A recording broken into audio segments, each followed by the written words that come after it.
పులివెందల ఈరోజు పులివెందల పంచాయతీ ఒకటి తయారైంది. మీ అందరికీ ఒక్కసారి గుర్తుపెట్టుకోండి, గుర్తు తెచ్చుకోండి. రాజశేఖర్ రెడ్డి గారు ముఖ్యమంత్రిగా ఉంటే అడ్డంగా దోచేసిన వ్యక్తి జగన్మోహన్ రెడ్డి. ఆయన చనిపోయాడు, మొత్తం అవినీతి బయట వచ్చింది. సిబిఐ 42,000 కోట్ల రూపాయల అవినీతి జరిగిందని చెప్పారు.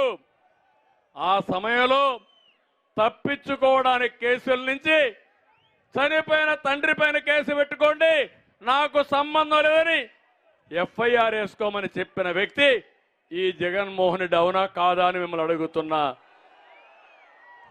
అంతేకాదు ఈరోజు మీరు చూస్తే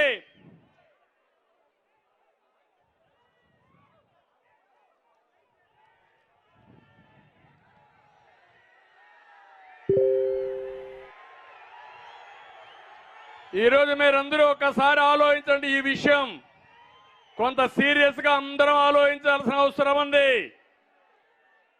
జగన్మోహన్ రెడ్డి గారు జైలుకు పోయినప్పుడు నేను పాదయాత్ర చేస్తా ఉంటే చెల్లిని కౌంటర్ చేయడానికి పాదయాత్ర చేయించిన వ్యక్తి ఈ జగన్మోహన్ రెడ్డి.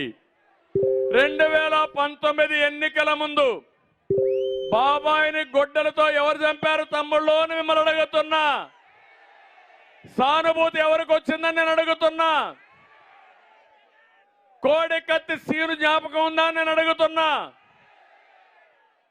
కోడికత్తి డ్రామా ఆడి కోడికత్తి సీను మాత్రం జైల్లో 5 ఏళ్ల నుంచి ఉన్నాడు. కానీ బాబాయిని చంపిన వ్యక్తి మాత్రం రోడ్డు మీద తిరుగుతున్నాడు. అవునా కాదా తమ్ముళ్ళు? విఐపి అవునా కాదా? ఆ రోజు కుటుంబాన్ని మోసం చేసి ఇప్పుడు చెల్లెలపైనే వివేకానంద రెడ్డి కూతురుపైనే కేసులు పెట్టే పరిస్థితికి వచ్చాడు.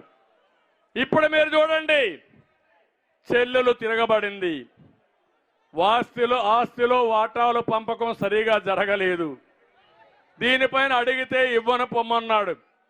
వాళ్ళు కొట్టుకుని ఇప్పుడు రోడ్డు ఎక్కే పరిస్థితికి వచ్చారు. అన్ని అంతఃపుర వాస్తవాలు బయట చెప్తున్నారు. పులివెందల పులిని చెప్పుకునే ఈ జగన్మోహన్ రెడ్డి రాత్రికి ఢిల్లీ వెళ్ళి పంపించి ఆయన భార్యని బావని అనిల్ని పంపించి రాయబారాలు చేసి సోనియా గాంధీ కాళ్లు పట్టుకుని బెయిల్ తెచ్చుకున్న వ్యక్తి ఈ జగన్మోహన్ రెడ్డి అని చెప్పి నేను మీకు తెలియజేస్తున్నా. ఈ రోజు నేను అడుగుతున్నాను, జగన్మోహన్ రెడ్డి మనల్ని విమర్శిస్తున్నాడు. మీరు మీ చెల్లెల వ్యవహారం ఇది, పులివెందల వ్యవహారం ఇది, మాకు సంబంధం లేదు. ఆ రోజు పాదయాత్ర చేయమని మేము చెప్పలేదు, నువ్వే చేపించుకున్నావు. తర్వాత మీ ఇద్దరు ఆస్తులో పంపకం వద్దని మేము చెప్పలేదు, మీరే చేసుకున్నారు. మీ బాబాయిని మీరే చంపుకున్నారు. కడాన నా మీద అపవాదు వేయాలని ప్రయత్నం చేసి విఫలమయ్యారు తప్ప మీరేమీ చెయ్యలేరు. తెలుగుదేశం పార్టీ ఎంత నిక్కచ్చుగా ఉంటామంటే ఎక్కడా ఒక చిన్న తప్పు చేయని పార్టీ తెలుగుదేశం పార్టీ అని చెప్పి కూడా నేను మీకు తెలియజేస్తున్నా. అలాంటిది వీళ్ళ ఆస్తి గొడవలు, కుటుంబ వ్యవహారం రాష్ట్ర వ్యవహారంగా చిత్రీకరించే పరిస్థితి వచ్చారు.